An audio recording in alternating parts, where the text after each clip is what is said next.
About a year ago, Gianni Infantino stood in Miami, looked at a camera, and said something that has not aged particularly well.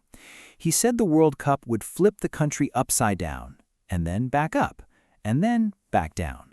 That phrase, flip the country upside down, was supposed to describe an eruption of football fever.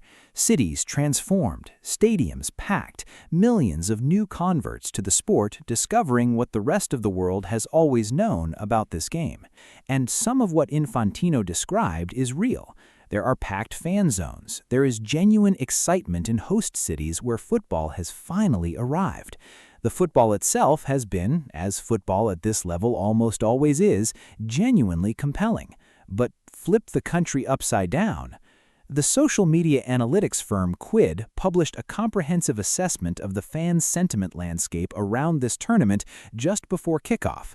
Their finding was precise and worth paying attention to. The emotional landscape surrounding FIFA 2026, they said, is unusually balanced. Positive terms, proud, ready, excited, favorite team, appear prominently, and so do negative ones. Scam, worry, fear, concern, worst World Cup, geopolitical scandal.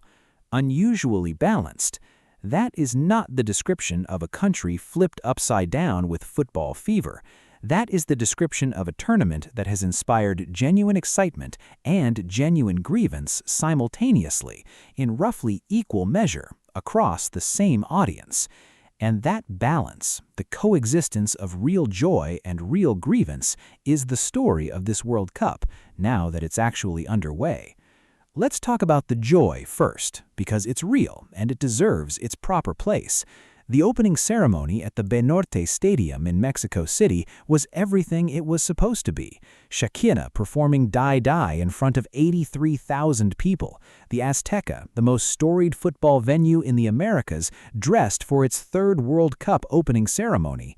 The noise, the color, the realization for the millions watching on screens around the world that the tournament that had been surrounded by controversy for months was now simply, undeniably here.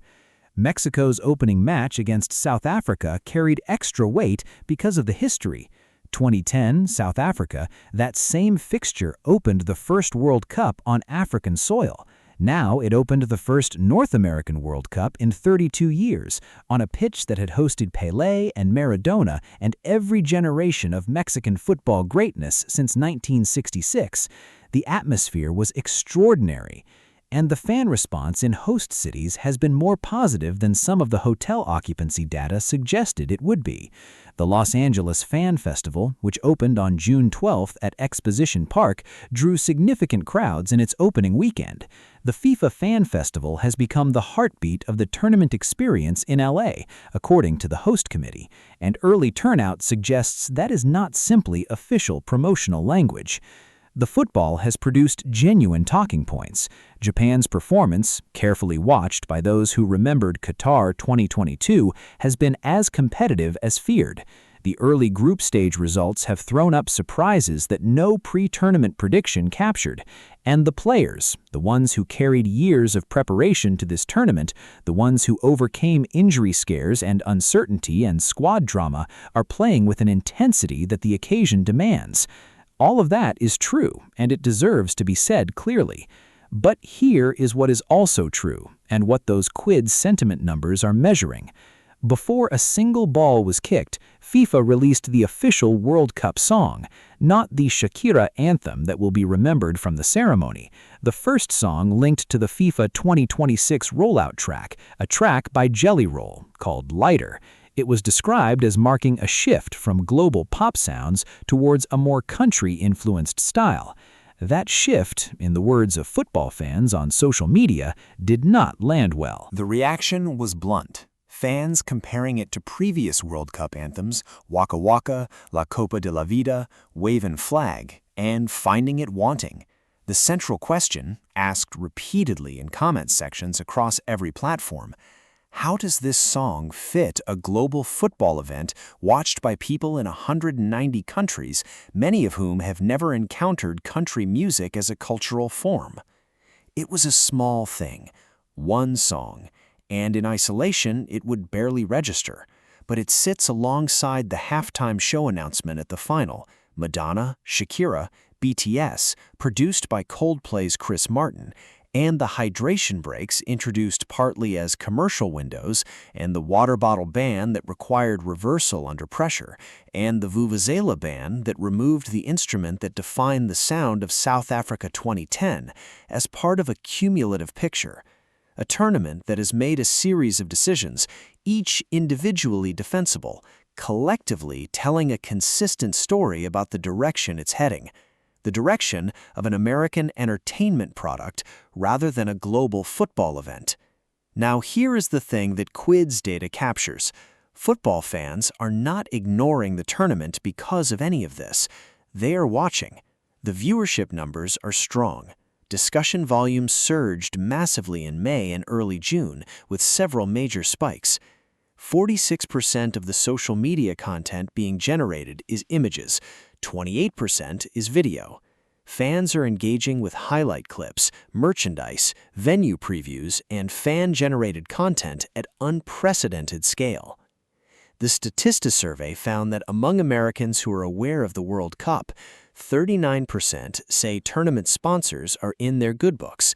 That's a reasonable approval figure for a country that doesn't have football as its primary sporting culture. But the same survey found that 44% of Americans do not trust FIFA to manage transparency and fairness at this tournament. Nearly half, not the fringe, not the disengaged, people who know about the World Cup are watching it and simultaneously don't trust the organization running it. That combination, watching but not trusting, engaged but scrutinizing, is the new normal for a major FIFA tournament. And the 2026 edition has produced it at a scale and intensity that no previous World Cup has quite matched. There's also something happening beneath the surface of the fan experience that deserves direct attention, something that doesn't show up in viewership numbers or fan festival turnout. Health authorities confirmed this week that wastewater surveillance, tracking disease markers in stadium sewage systems, is being used at World Cup venues to detect early signs of disease outbreaks among the fan population, not as a reaction to a confirmed illness, as a precautionary measure applied proactively across multiple host cities. The system monitors for a range of pathogens, including respiratory viruses, norovirus, and other markers that would signal the presence of illness in a concentrated population. It is the same technology that was deployed during large-scale events after the pandemic. In the context of the 2026 World Cup, where the Ebola outbreak in DR Congo prompted a CDC travel restriction order, where the H1N1 cruise ship outbreak earlier this year raised questions about mass gathering health preparedness, and where health officials have been more publicly engaged with this tournament than any previous edition, it is a sensible and proportionate measure.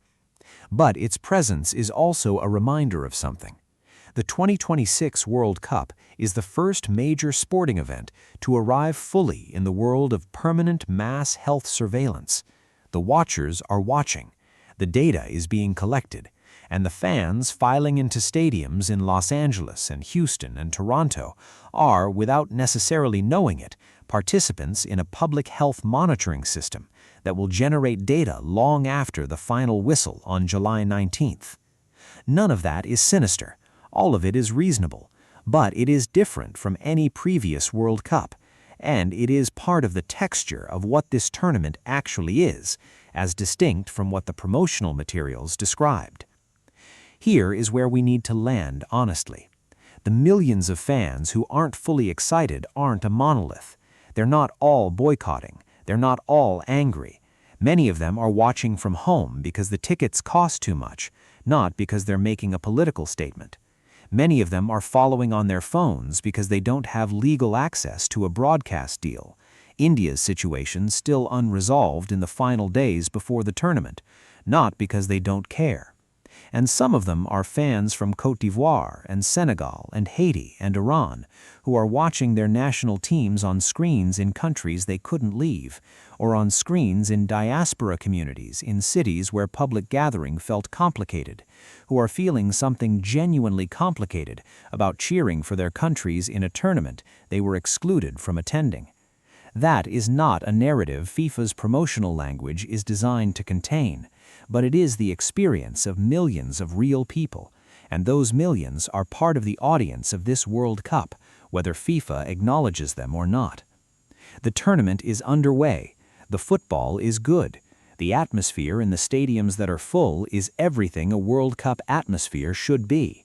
And somewhere in Mexico City, fans who couldn't get visas to watch their team play in the United States watched the opening ceremony on screens and felt something complicated and real and entirely human about a sport they love being hosted by a country they couldn't enter. All of that is true at the same time. Unusually balanced. That's what Quid said. They were right. Here's what I want to ask you. Now that the tournament has started, now that the football is real and the noise of the build-up is fading into the background, do you find yourself more excited than you expected? Or did the months of controversy actually dampen something that the first matches haven't fully reignited? Leave it in the comments. That's a genuine question worth a genuine answer.